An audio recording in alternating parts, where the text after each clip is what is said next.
La route départementale 280 n'a plus de chicane. C'est le constat qu'a dressé la préfète de Loire-Atlantique ce vendredi en se déplaçant à Notre-Dame-des-Landes.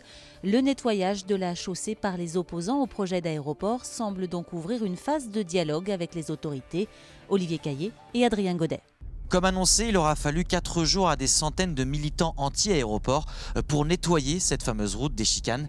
Ils y ont installé des ralentisseurs temporaires, mais une chaussée abîmée, des nids de poules empêchent encore de rouler au-dessus de 50 km/h. Il y a des travaux qui sont indispensables, puisque ça fait un moment que cette route n'est plus une route qui est utilisée. Donc il faut que ces travaux soient faits pour que le président du conseil départemental lève son interdiction. Mais il va faire ses travaux et l'interdiction, il la lèvera. On est quand même dans la symbolique, rouler sur la route, marcher sur la route. On a fait quelques pas avec le général, oui, c'est un pas fondamental. C'était pas sûr que ça marche. Madame la préfète, au nom des opposants, je voudrais vous remettre le verre symbolique. La préfète de Loire-Atlantique a rencontré les représentants des collectifs ASIPA et Copain 44. Un diagnostic sur les travaux à réaliser sur cette chaussée est prévu lundi avant de pouvoir lever l'interdiction de circuler. Un soulagement pour les riverains. Envie que la route s'ouvre et que je puisse rouvrir mon magasin. La ZAD a permis d'arrêter ce projet. Je les défendrai toujours. Pour le mouvement opposé au projet d'aéroport, le chantier sur cette départementale vise surtout à faciliter la vie des voisins de la ZAD. Ils signent une nouvelle étape de leur mobilisation. Encore une fois, l'ensemble du mouvement a su dépasser une grande diversité, des éventuelles tensions. Et on a conscience ensemble de l'avenir, des enjeux pour la suite. Et un chantier collectif comme celui-ci, il montre qu'on est prêt en commun à mener de front les prochaines étapes. Un dialogue sur l'avenir de la ZAD devrait débuter dès le début du mois de février avec la préfecture. L'heure est donc à l'apaisement quant à la question des éventuelles expulsions. Je pense que le mot évacuation, c'est pas le bon mot là. Je pense que les occupants qui ne voudront pas rentrer dans la légalité pourront être évacués. C'est comme ça qu'il faut dire les choses. Apaisement et régularisation, rentrer dans l'état de droit. Et les opposants au projet d'aéroport comptent, eux, sur leur grande manifestation du 10 février pour, disent-ils, enraciner leur projet d'avenir pour la ZAD. François de Rugy était à Saint-Étienne-de-Montluc pour rencontrer des agriculteurs ce vendredi. Il s'est exprimé sur l'abandon du transfert d'aéroport. Le projet d'aéroport Notre-Dame-des-Landes était devenu un symbole, peut-être trop d'ailleurs, mais était devenu un symbole. En effet, des terres agricoles qui sont grignotées, qui sont détruites par l'urbanisation, par les grands projets.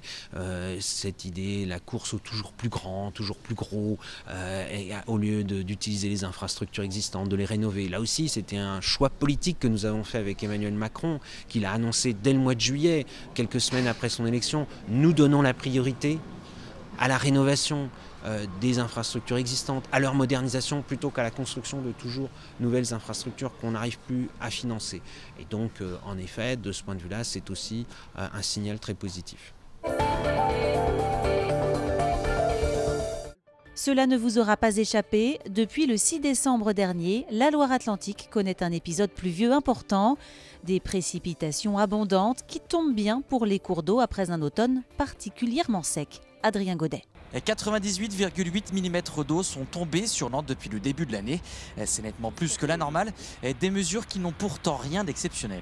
Comme on peut le voir sur le bulletin qu'on a publié ce matin à 10h, on a quelques cours d'eau dans la région qui sont en vigilance jaune, ce qui n'est pas normal pour la saison. Au mois de janvier, ça correspond au niveau des premiers débordements.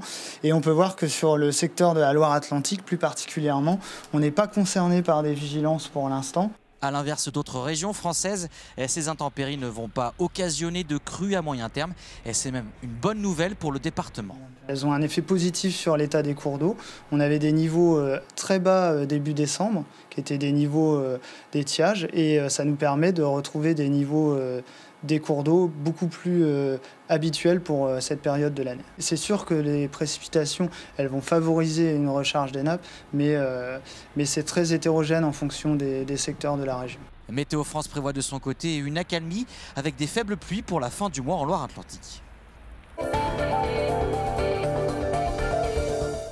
Vous cherchez encore votre formation et si vous alliez jeter un œil du côté des compagnons du Tour de France, cette formation à différents métiers de l'artisanat ouvre ses portes ce samedi à Saint-Sébastien-sur-Loire. Éric Egon.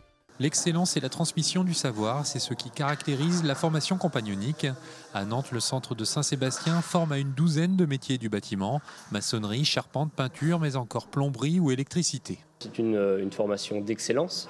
C'est une formation où le compagnon le devient et le reste à vie, et il a des devoirs, puisque lorsqu'il devient compagnon, il a le devoir de restituer, de transmettre à son tour son savoir-faire, sa technique, son geste à d'autres qui prendront sa suite. Nous, on est formé par un compagnon, c'est quelqu'un qui a forcément de l'expérience dans son métier. On sait que c'est des gens passionnés déjà par leur travail et qui, en plus, sont, par le biais du Tour de France, acquérir une expérience assez diverse, quoi. Certains des stagiaires formés à Saint-Sébastien choisiront de faire le Tour de France, un périple professionnel de plusieurs années, avec toujours un même objectif d'excellence et de perfectionnement. Le Tour de France, ça apporte énormément dans le voyage par rapport au métier, puisqu'on va apprendre différents types de manières de tailler la pierre. On a des régions qui sont plus ou moins différentes par rapport aussi à la pierre à tailler, c'est-à-dire des pierres plus dures, plus tendres, et du coup des techniques différentes dans chaque domaine. Si vous voulez découvrir les métiers du bâtiment et la formation compagnonique, le centre de Saint-Sébastien ouvre les portes de ses ateliers le vendredi 26 et le samedi 27 janvier.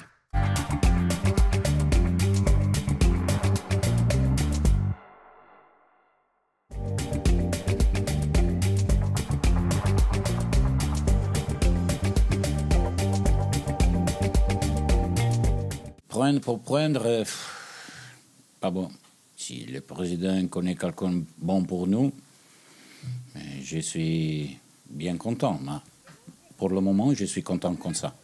Vous savez que c'est très difficile d'acheter bons joueurs et prêts pour nous. Donc, prenez pour dire « Ah, nous avons acheté ce joueur et après, n'est pas bon pour nous. » Donc, le mercato, c'est très difficile. S'il y a quelque chose, le président est prêt pour acheter. Si c'est possible, bien, quelqu'un. Sinon, pas de problème pour moi. On a le temps jusqu'à la fin de saison pour remettre ce bloc en place, ce qui a fait notre force en première partie de saison. Cette période qu'on est en train de vivre, elle est pas facile, mais je pense que ça va tourner et il faut pas baisser la tête, il faut aller de l'avant.